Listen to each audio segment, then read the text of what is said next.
Good morning students. Siddhi Hindi Vidyalaya के इस online classes में आपका हार्दिक स्वागत है। अब बच्चों यहाँ पे हमारा ये जो काव्य चल रहा है उसमें यहाँ पे जो हमारा काव्य है पहला अर्थात 9वां काव्य है यहाँ पे, ठीक है। तो काव्य खंड में यहाँ पे हमने कवि का परिचय प्राप्त किया। सबसे पहले काव्य का शीर्षक है साखियाँ एवं शब्द और लिखने वाले ये जो कवि है वो कबीर हैं। कबीर का जीवन परिचय हमने प्राप्त किया। अब यहाँ पे मैं आपको ये पाठ का देखो, यहाँ पे वीडियो में जिस प्रकार से मैं आपको दिखा रही हूँ कि यहाँ संकलित साखियों में प्रेम का महत्व, संत के लक्षण, ज्ञान की महिमा, बाह्य आडंबरों का विरोध आदि भावों का उल्लेख हुआ है। पहले शब्द में यानी पद में बाह्य आडंबर का विरोध एवं अपने भीतर ही ईश्वर की व्याप्ति का संकेत है। तो दूसरे शब्द में ज्ञान की आंधी के रूपक के सहारे ज्ञान के महत्व का वर्णन है। कबीर कहते हैं कि ज्ञान की सहायता से मनुष्य अपनी दुर्बलताओं से मुक्त होता है। अब यहाँ पे बच्चों एक बात मैं बता दूँ, इसमें तो थोड़ी सी ही बातें हैं, सारांश के बारे में ज़्यादा बातें नहीं हैं, थोड़ी सी बातें हैं, लेकिन हम इसके ऊपर थोड़ी सी चर्चा करेंगे। अब यहाँ पे काव्य का जो सारांश है बच्चों, उसमें स्पष्ट रूप से कहा गया है कि कबीर कहना चाहते हैं साखियों के माध्यम से। यहाँ पे हमें 1, 2, 3, 4, 5, 6 और 7 आपके पास किताब होनी बहुत ज़रूरी है। आपके पास अगर किताब है तो आप उसमें ध्यान दीजिएगा, देखिएगा कि किस प्रकार से यहाँ पर जो साखियाँ हैं, ये साखियाँ किस प्रकार से, देखो मैं आपको यहाँ पे दिखा रही हूँ, ठीक है। ये किस प्रकार से ये जो साखियाँ हैं, ये साखियाँ यहाँ पे काम आती है। अर्थात यहाँ पे हम इन्हीं साखियों के बारे में हम पढ़ेंगे, ठीक है। तो आपके पास किताब होना बहुत ज़रूरी है। तो यहाँ पे मैं आपको बता दूँ, देखो साखियाँ यहाँ पे लिखा हुआ है। अब यहाँ पे स्पष्ट रूप से बच्चों में एक बात आपको बताना चाहती हूँ कि ये जो साखियाँ हैं, ये साखियाँ यहाँ पे दोहे की तरह ही होती है, ठीक है। अब यहाँ पे जो साखियाँ हमारे पास है वो 7 हैं। हमें सातों के सातों पढ़नी है। 9th वाले बच्चे ध्यान दीजिएगा, हमें ये सातों की सातों साखियाँ पढ़नी है। उसमें यहाँ पे कबीर हमसे कहना चाहते हैं, जैसे कि पहला है उनकी सातों की सातों जो साखियाँ हैं, ये पद है, उसमें उन्होंने बताया है कि जो ईश्वर होते हैं, ईश्वर और भक्त के बारे में है। जैसे कि भक्त जो होता है, जब तक उसको ईश्वर की प्राप्ति नहीं होती, अर्थात वो ये सांसारिक मोह से वो त्याग नहीं ले लेता, मोह मुक्त नहीं हो जाता, तब तक संसार क्या है उसकी समझ में नहीं आएगा। और जब वो ईश्वर को समझने लगता है, जब उसको लगता है कि संसार में ऐसी भी कोई शक्ति है जो सबसे बढ़कर है, जिसने इस पूरे संसार का निर्माण किया है, जब भक्ति का जो मन होता है वो बिल्कुल ईश्वरमय हो जाता है, ईश्वर में मग्न हो जाता है, तब समझ लो कि वो जो होता है, वो एक इंसान जो भक्त होता है वो ईश्वरमय बन जाता है। तो कबीर ने यहाँ पे अपनी साखियों के माध्यम से वही बताया है। पहली जो साखी है उसमें बताया है, सारांश भी मैं बताती जा रही हूँ। यहाँ पे थोड़ा बहुत सारांश मैं बता रही हूँ आपको कि पहले जो यहाँ पे साखी है उसमें उन्होंने मान सरोवर की बात की है कि मान सरोवर का जो पानी होता है वो स्वच्छ होता है, उसमें जो हंस होते हैं वो खेलने लगते हैं। ये जो हंस है वो वहाँ पे मुक्त रूप से मोती चुनते हैं, वो उसको छोड़कर कहीं और जाना नहीं चाहते। उसी प्रकार से भक्त जो होता है वो भी ईश्वर की शरण में जाता है। ईश्वर की शरण में जाने के बाद उसका मन भी उसी प्रकार से ईश्वरमय हो जाता है और वो दूसरे स्थान पे जाना नहीं चाहता है ईश्वर को छोड़कर। ऐसा पहली साखी में बताया गया है। दूसरी में बताया गया है यहाँ पे कि इंसान जो होता है पूरे जीवन भटकता रहता है, किसके लिए, किस वस्तु की खोज के लिए, स्नेह के लिए, प्रेम के लिए, लेकिन उसको प्रेम कहीं मिलता नहीं, स्नेह कहीं मिलता नहीं है। वो अपने मन से, कभी कभी मिलता भी है तो वो अपने मन से क्या मतलब एक शंका के आधार पे यहाँ पे सब कुछ नष्ट हो जाता है। तो इंसान जो होता है वो इस भवसागर यानी अपने जीवन का ये जो सागर रूपी जो जन्म है, जो जन्म है वो उसकी तुलना यहाँ पे भवसागर यानी हमारा जीवन खुद का, ठीक है। तो खुद के जीवन में वो स्नेह ढूंढने की कोशिश करता है, उसको कहीं स्नेह मिलता नहीं है, आखिरकार वो थक जाता है। तो यहाँ पे किसकी शरण में जाता है? ईश्वर की शरण में। उसके बाद यहाँ पे तीसरी जो साखी है उसमें बताया गया है कि इंसान के पास ज्ञान उसके सबसे महत्वपूर्ण आधार होता है। ज्ञान के आधार पे वो बहुत कुछ कर सकता है, लेकिन जिस इंसान के पास ज्ञान होता है और ज्ञान के चक्कर में आकर वो बड़ाई मारने लगता है, ओवर कॉन्फिडेंट में आ जाता है, ठीक है ना, जिसको अभिमान हो जाता है, तो ये गलत है। समझ में आया? ज्ञान हमारे पास, हमें ज्ञानी कोई कहे तो ये बात बहुत अच्छी है, लेकिन ज्ञानी कोई कहता है तो उसके साथ अहंकार और अभिमान नहीं आ जाना चाहिए कि मेरे पास बहुत सारा ज्ञान है। समझ में आया? और जो ज्ञानी इंसान होते हैं, आप देखिएगा, हम कहते हैं ना कभी कभी कि मेरे बारे में ये इंसान पीछे से बोल रहा था, मेरे बारे में इस इंसान ने ऐसे बात की, तो याद रखिएगा कि जो ज्ञानी है वो क्या करता है, तो वो तो आगे चलता है, लेकिन जो दूसरे इंसान होते हैं जो ज्ञानी नहीं है, वो क्या उसके ज्ञान से डरते हैं, इसके लिए वो उसके पीछे ही बात करेंगे।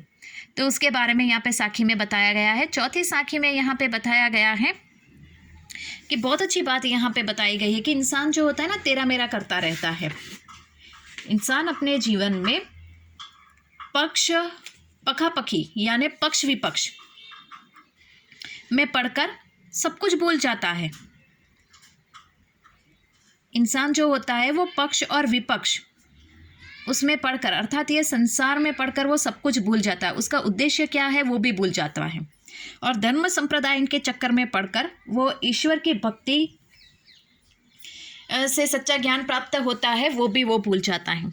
यानी कि इंसान जो होता है पक्ष और विपक्ष में भेदभाव करता रहता है और संसार को भूल जाता है।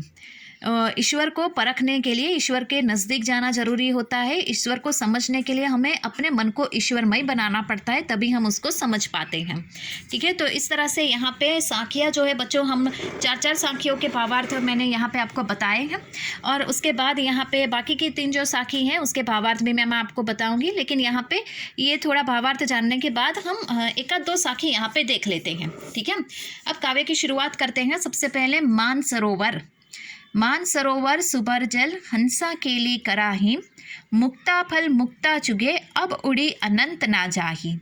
अब यहाँ पे सबसे पहले मान सरोवर का अर्थ लिख लीजिएगा आप, शब्दार्थ में लिखवाऊंगी, लेकिन यहाँ पे कब? काव्य खत्म होने के बाद।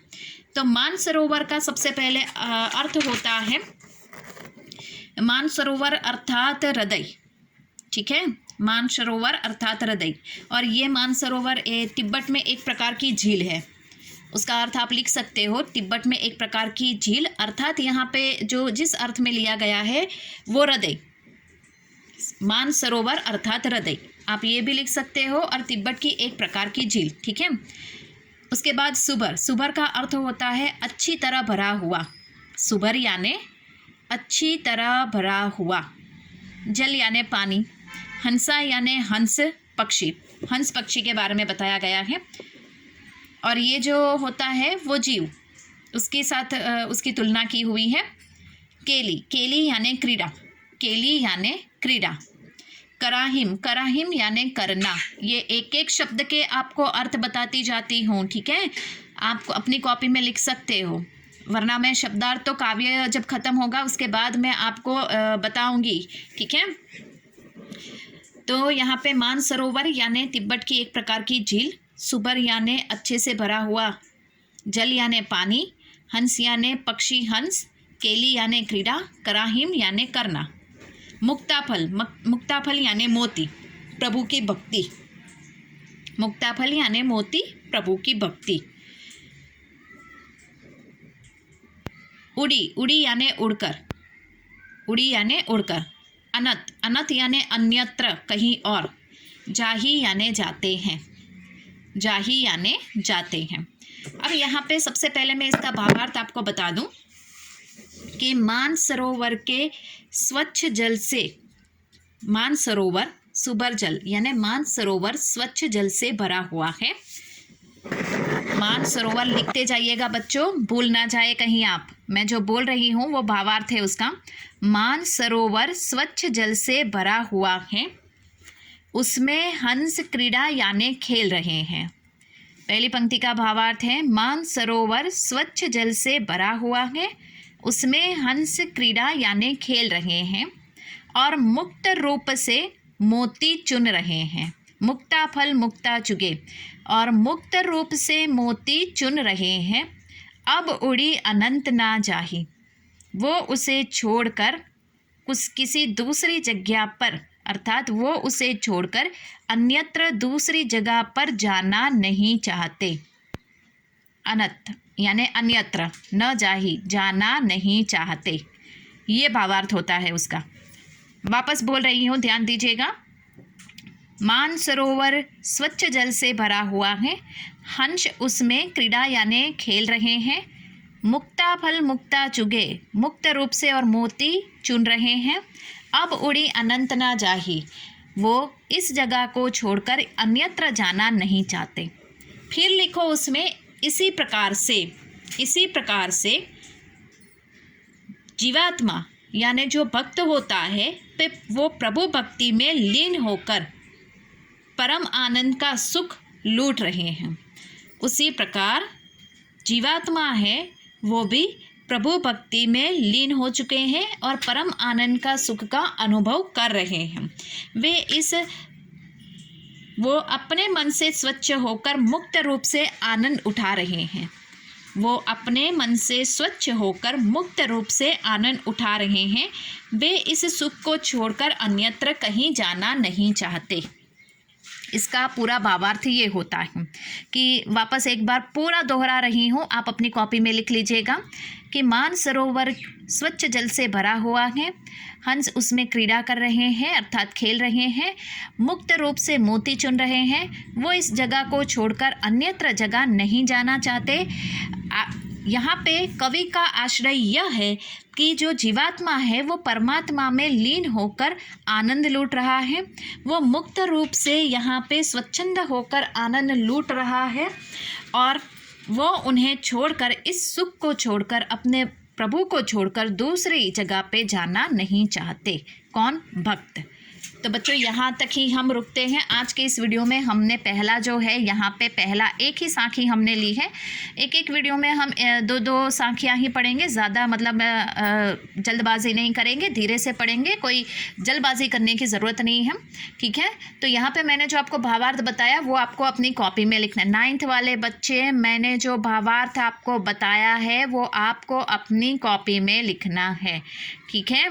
वरना काव्य के अंत में मैं आपको शब्दार्थ का जो दिखाऊंगी, पेज शब्दार्थ मैंने लिखे हुए हैं, तो शब्दार्थ के पेज के ऊपर मैं उसका भावार्थ लिखूंगी, ठीक है। तो आप तक वो पहुंच जाएगा, लेकिन तब तक के लिए आपको इसमें थोड़ा ध्यान देना पड़ेगा। यहाँ पे रुकते हैं, आने वाले वीडियो में इससे थोड़े और आगे बढ़ेंगे और फिर धीरे धीरे साखियों को पढ़ेंगे। तब तक के लिए यहाँ पे रुकते हैं। Thank you.